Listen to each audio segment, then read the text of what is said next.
Hey guys, welcome back to RV Unfiltered. எல்லாரும் எப்படி இருக்கீங்க? Hope you guys are doing well. So ரொம்ப நாள் ஆச்சு ஒரு கம்ப்ளீட் vlog போட்டு. ஸோ அதனால சண்டே vlog-ஆ போட்டுடலான்னு ரெக்கார்ட் பண்ணேன். அப்பார்ட் ஃப்ரம் டெய்லி vlogs நான் வந்து ஃபுல் கம்ப்ளீட் vlog போடவே இல்லை. அந்த லாஸ்ட்டாக அந்த ட்ராவல் vlog போட்டதோட சரி. ஆக்சுவலி எனக்கு டைமும் இருக்கலை. இந்த சென்னை அப்புறம் பெங்களூர், சென்னை பெங்களூர் இப்படியே நான் வந்து ட்ராவல் பண்ணிகிட்டே இருந்தேன் ஒர்க் ரிலேட்டடாக. அதுக்கப்புறம் இப்போ பெங்களூர் வந்து ஆல்மோஸ்ட் 15 days ஆயிடுச்சு. சரி உருப்படியாக ஏதாச்சும் பண்ணலான்ட்டு சண்டே vlog-ஆ பண்ணிடலான்ட்டு இந்த வீடியோவை பண்ணேன். ஸோ காலையில் லேட்டாக தான் எந்திரிச்சேன். ஆஸ் யூஷுவல் சண்டேன்றதுனால அரௌண்ட் 9:45 10க்கு தான் எந்திரிச்சேன். எந்திரிச்சு அப்படியே காஃபியை குடிச்சிட்டு அப்படியே ஸ்லோவாக ஸ்டார்ட் ஆச்சு மார்னிங். அதுக்கப்புறம் நேராக எங்கள் அண்ணனோட ரூமுக்கு போயிட்டு குட்டீஸ் எல்லாம் இருந்தாங்க. சண்டேன்றதுனால எல்லாம் இங்கே தான் இருந்தாங்க. அவங்களுக்குலாம் ஒரு குட் மார்னிங்கை சொல்லிவிட்டு அப்படியே அவங்க கொஞ்ச நேரம் டைம் ஸ்பெண்ட் பண்ணிவிட்டு அப்புறம் ப்ரஷ் கூட பண்ணல. சரி நம்ம ப்ரஷ் பண்ணிவிட்டு ஃபேஸ் வாஷ் பண்ணலான்ட்டு நேராக வாஷ்ரூம் போயிட்டேன். And also from day one இப்போ வரைக்குமே என்னோடய ஃப்ரெண்ட்ஸாக இருக்கட்டும், கசின்ஸாக இருக்கட்டும், ஃபேமிலியாக இருக்கட்டும், எல்லாருமே சப்போர்ட் பண்ணிகிட்ருக்கீங்க. அப்புறம் அந்த டெய்லி vlog ஏதாச்சும் ஒரு நாள் மிஸ் ஆனாலுமே மெசேஜ் பண்ணுறீங்க. ஃப்ரெண்ட்ஸாக இருக்கட்டும், கசின்ஸாக இருக்கட்டும், ஏன் இன்றைக்கி டெய்லி vlog வரல, என்னாச்சு அப்படின்னு கேட்குறீங்க. ஸோ இதெல்லாம் இதெல்லாம் பார்க்கும்போது which makes me feel really grateful. இதெல்லாம் தான் என்னை வந்து மோட்டிவேட் பண்ணுது. Okay, people actually watch me, people actually interested அப்படின்னு தோணுச்சு. அதுக்கப்புறம் தான் இந்த மாதிரி வீடியோஸ் நான் வந்து ரெகுலராக பண்ண ஆரம்பித்தேன். And also if you guys have any ideas எந்த மாதிரி வீடியோஸ் பண்ணணும், அந்த மாதிரி ஏதாச்சும் ஃபீட்பேக்ஸ் இருந்துச்சுன்னா நீங்கள் கண்டிப்பாக காமெண்ட் செக்ஷனில் சொல்லலாம். நான் வந்து அதை நெக்ஸ்ட் வீடியோவில் அது வந்து ஒரு ரெக்கமெண்டேஷனாக எடுத்துப்பேன். அண்ட் என்னோடய லாஸ்ட் vlogல வந்துட்டு சில பேர் கமெண்ட் பண்ணியிருந்தீங்க, ஸ்கின் கேர் ரொட்டீன் போடுங்க அப்படின்னு. அண்ட் இன்ஸ்டாகிராமில் சில பேர் ஹேர் கேர் ரொட்டீன் போடுங்க அப்படின்னு போட்டிருந்தீங்க மென்னுக்கு. So I'll definitely post a separate video for that. என்னோட டெய்லி vlogsல பார்த்துருந்தீங்கன்னா தெரியும், நான் வந்து சென்னை பெங்களூர் இப்படி சுற்றிட்டே இருக்கேன் ஒர்க் ரிலேட்டடாக. ஸோ இப்போ தான் நான் பெங்களூர் வந்து 15 days ஆச்சு. வீடு ஷிஃப்ட் பண்ணுறதுனால கொஞ்சம் ஹெல்ப் பண்ணணுன்ட்டு ஒர்க் ஃப்ரம் ஹோம் எடுத்துகிட்டு நான் இங்கே வந்துட்டேன். So again I have to go to Chennai.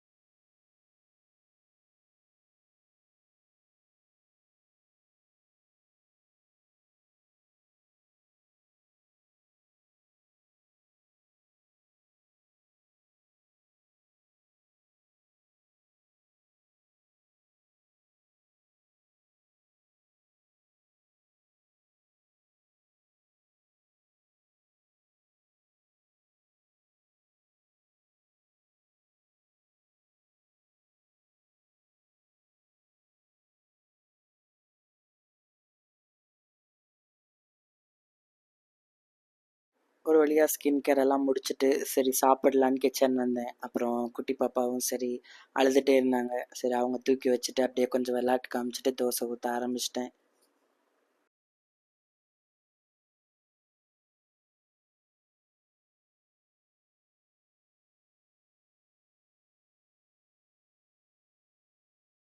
Breakfast எல்லாம் முடிச்சுட்டு நேராக ரூமுக்கு வந்துட்டு அப்படியே ஃபோன் எடுத்துகிட்டு உட்காந்துட்டேன்.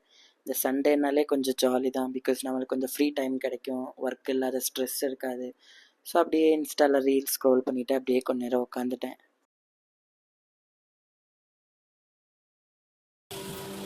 ஆல்சோ இன்றைக்கி வந்துட்டு என்னோடய காலேஜ் ஃப்ரெண்ட்ஸ் மீட் பண்ணலான்னு சொல்லியிருந்தாங்க. சரி ஓகேன்ட்டு குளிச்சுட்டு கிளம்பி அவங்கள மீட் பண்ண கப்பன் பார்க் கிளம்பிட்டேன். ஆக்சுவலி நாங்கள் லஞ்சுக்கு மீட் பண்ணுறது தான் பிளானு. பட் கொஞ்சம் லேட் ஆகிடுச்சு. 3:30க்கு தான் நாங்கள் வந்து மீட் பண்ணோம். ஆக்சுவலி இவங்கள மீட் பண்ணி ரொம்ப நாள் ஆச்சு. ஸோ ரொம்பவே நல்லா இருந்துச்சு ஈவினிங். ஹாய் சொல்லுங்கள். ஹாய். ஐயோ. அதுக்கப்புறம் உள்ள கப்பன் பார்க் போயிட்டு ஆக்சுவலி எல்லா பிளேஸுமே ஆக்குப்பைடாக இருந்துச்சு. Especially couples. நாங்கள் வந்து தனியாக ஒரு சேரில் கூட உட்கார முடியல. சேர்லேயுமே உட்காந்துருந்தாங்க. சரி ஒரு வழியாக ஒரு கப்பல் எந்திரிச்சாங்க. ஸோ அங்கே போய் உட்காந்துட்டோம். அப்புறம் அங்கே உட்காந்து எங்களோட காலேஜ் டைம்ஸ் அந்த மெமரிஸ் எல்லாமே ரீகால் பண்ணிவிட்டு அப்படியே ஃபன் பண்ணிவிட்டு அப்படியே உட்காந்துருந்தோம். அப்புறம் அங்கேயே ஆல்மோஸ்ட் 2 ஹவர்ஸ் நல்லா டைம் ஸ்பெண்ட் பண்ணோம். உட்காந்து பேசிட்டு, ஃபன் பண்ணிட்டு, ஸ்நாக்ஸ் சாப்பிட்டுட்டு, அங்கேருந்து அப்படியே பாய் சொல்லிட்டு கிளம்பிட்டேன். வீட்டுக்கு வந்துட்டு ஃப்ரெஷ் அப் ஆயிட்டு பார்த்தா, என்னோட ஸ்கூல் ஃப்ரெண்ட்ஸ் வந்திருந்தாங்க. அவங்க கூட அப்படியே பேசிட்டு, ஒண்ணா டின்னர் சாப்பிட்டுட்டு, அப்படியே இந்த டே முடிஞ்சிருச்சு. இந்த மாதிரி vlogs பார்க்கணும்னா ஆர்வி அன்ஃபில்டர்ட ஃபாலோ பண்ணுங்க, சப்ஸ்கிரைப் பண்ணுங்க. டாடா பாய்.